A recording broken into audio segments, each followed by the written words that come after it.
Қандай мүмкіндік болды елін өзгертуге, болашақ жасауға, миллиондаған адамның дұғасын алуға. Бірақ ол мүмкіндікті өзінің отбасына, байлыққа айырбастап алды. Мен негізі бәрі айтады, Назарбаев, мен негізі мне жалко Назарбаев. Очень сильно жалко.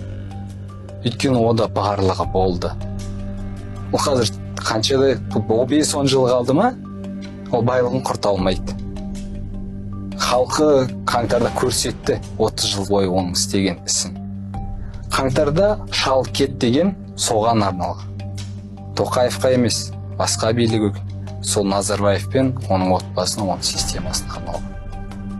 Ал кеткен балалар қаңтарда сол системаның мойнында деп ойлаймын. Мне его жалко, очень сильно.